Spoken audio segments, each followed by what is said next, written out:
Hey everybody, it's Brian, and this is our 23rd video on C++ programming. The question was raised, why would you create a class using a pointer? That's a very good question. I kind of want to cover this because it's something that I actually wrestled with for a while. You see we've got just a simple one-file template here with the cat class and our main function. The cat class just has a public variable called age. What we're going to do here is we're going to say cat, and we'll call it mcat equal new cat, and then we're going to say mcat age, and we'll say the age is 0. We haven't really set it yet. Then we are going to just cout mcat age and L. Now, why would you want to do any of this? Let's delete this real quick before we forget and have a memory leak. Program this small, it won't really make a difference, but it's always good form. We're going to make a function called doSetAge, and we're going to say it takes a pointer to the cat object. Actually, we should probably use the correct notation. P is shorthand for pointer to.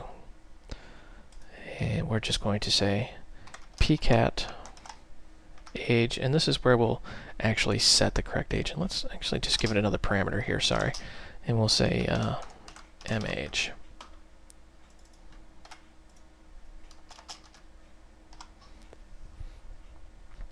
Now, when we call this function, we have to give it two parameters, so we'll say doAge, and we're going to give it the pointer to the cat object we created, and let's say we want to set this cat to 12 years old.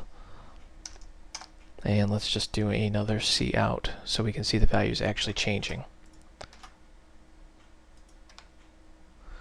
So let's review real quick before we run this. We're going to create a new cat object out on the heap or the free store. We're going to set the age to 0. We're just going to print out that we've set it to 0, and then we're going to call this doSetAge with a pointer to the cat class and the age of 12. And then we're just going to print out that we have set the age and then delete the object from memory because we don't need it. This looks simple, but it's actually very complex what's going on under the hood here. The main function that we're currently in, this is the scope of execution, meaning this is the current stack. Once it jumps into doSetAge, this is the scope of execution, or more to the point, this is the stack. And then it jumps back out and executes this code. So really what you could say is this being broken up into three parts. This is being executed, this is being executed, then this is being executed. The problem with that is once you're in the doSetAge scope, you have no way of grabbing these variables. For example, if you take this mcat that we've previously created and try doing something, you can't access it. Let's say age equal 99. Try running this and see what happens here. It's going to explode and it's going to say mcat undeclared identifier. It doesn't know what that is because you only have pcat and mage. See, these are the only variables allowed in this scope because we don't have any references or pointers to anything else. So you basically create your object out on the free store, out on the heap, and then once the execution scope jumps into the doSetAge, you can still grab it using the pointer. And that's what we're doing here, is we're saying pcat mage, or pcat age equals mage. So what we're saying is grab that pointer out in memory and use it. And for that, let's actually do one more little thing here. Let's just say at, whoops,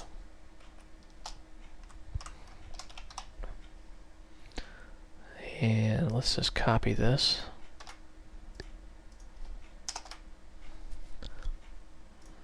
And we'll say set at page.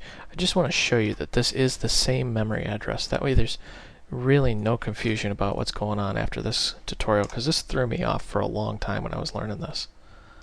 And let's actually get rid of that real quick here. That way we can see what's going on. Run this. Uh-oh, we have some error messages. MCAT undeclared identifier. Yes, see, this goes right back to what we were just talking about. All right. Here's our program. You see it starts with 0, and it creates the cat object at this memory address. This is 00344FD8. And then it sets it to 12, and it's at. Now this is the do set cat right here. Remember we said set at. Notice it's the same memory address. And then we jump back into the main function and notice it's the same address. So that cat object is out in memory somewhere. And no matter what scope we're in, we can still grab and use it. Now I know some of you are sitting back no, wait a minute, I remember we learned this. And you can pass it by value or by reference. So why don't you just pass everything by reference? The problem with that comes in, sometimes your scope of execution gets so out there that that doesn't even work, and then you have to use pointers. Under the hood, when you pass it by reference, you are passing a pointer. You just don't see the pointer, and you don't have to play around with it. Is there a correct way and a non-correct way? No. They're both tools. Use the right tool for the job. We could have very easily used a pass by reference here. You remember using the ampersand, pass by reference. The ampersand, I should note, simply means address of. So you are passing the address of that cat variable. Or in other words, you're passing it a pointer. This is Brian. I hope you found this video educational and entertaining, and thank you for watching.